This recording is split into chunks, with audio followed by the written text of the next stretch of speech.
Hey, what's up guys? Alan here with NVX, and I'm here with Hunter, and we got this Chevy Cruze behind us. And today, we're gonna show you guys our new NVX NPKG212 bass package. So this is new for 2025. That comes with two 12-inch woofers. They're 250 watts RMS a piece, and it includes a 500 watt monoblock amplifier. It comes with a remote bass knob. The package itself is the box, two woofers, and the amplifier. We've already taken it out of the package itself so you can kind of see it. Additional things that you'll need, of course, for install will be an amp wiring kit. We do recommend our XKIT82 Premium Complete Amp Wiring Kit for this. Of course, you can use others, but of course, we like ours better. Also, depending if you have an aftermarket radio or a factory radio, you'll also need a line output converter. We prefer to use our XLCA2 Pro, and the reason why we like to use this with factory car stereos is it helps us overcome like bass roll-off and issues that factory car stereos often have that hinder bass performance. So Hunter today is going to go ahead and get this installed and run us through it and show you what you need to do to install it. Now, of course, this won't apply to every single vehicle just because, like I said earlier, you may be using, one, you may have a different car, but two, you also may have an aftermarket car stereo, and something like this line output converter will not apply, and he'll explain some of that later more in detail in that video. All right, so for our power wire connection, we're gonna go ahead and connect it right to this stud here, just so we don't attach to any of these fuses, the main fuse, all these, we don't want to tag into any of this. So we want to connect directly to this bus bar. I don't like connecting to the terminal itself because most of the time this nut is locked on here and there's no washer under here. Yes, we can put a washer there, but I really don't think that's the best connection on these vehicles. I like to attach directly to this bus bar here. All right, so we're gonna go right through that grommet. It's right there. I can't tell if it's plastic or rubber yet, but we will figure that out.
All right, we got our power.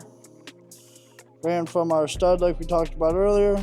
I ran it down this channel here, and then down and around and up. Put our fuse block here, and ran it through the firewall. That's about it. Yes, we did have to drill a hole. There's a grommet there and everything.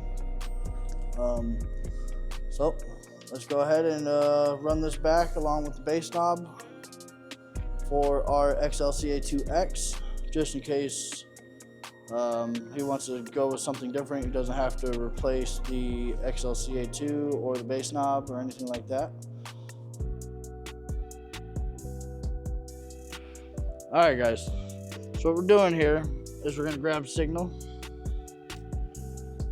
So I'm grabbing the left rear signal here. Our speaker wires are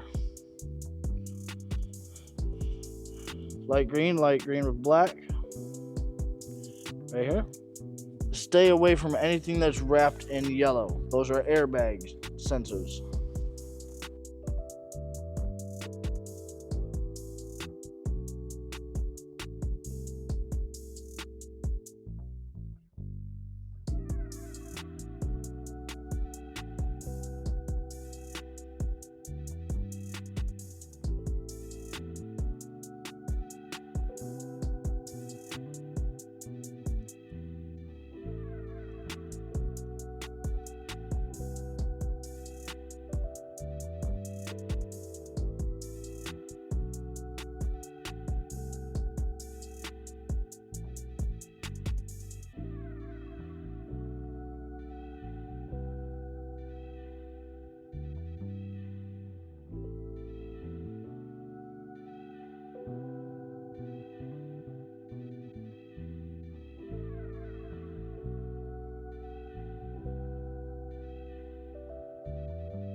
All right, so we got everything mounted with speed clips underneath the carpet.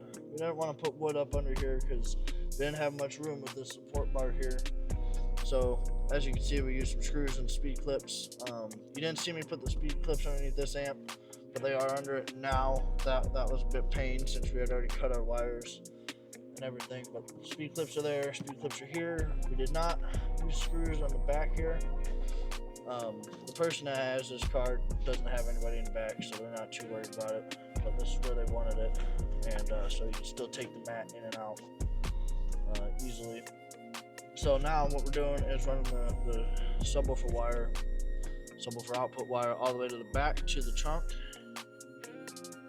Then we get to tune it, and that's about it.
Alan, what do you think? I think it's amazing. It made the car sound night and day difference, like Hunter just said. Whether you're just getting into car audio or not, this is an awesome bass package. It's not entry level, it's definitely more of a mid-level package that gets you everything that you need for the most part, depending on the application, and it sounds amazing and gives you a lot of thump. Now, of course, hopefully you like the video. Make sure you like, subscribe, and if you're looking for more information on the bass package, NPKG212, and the other components that we used for this particular install, make sure you check out the links below, and we'll see you on the next video.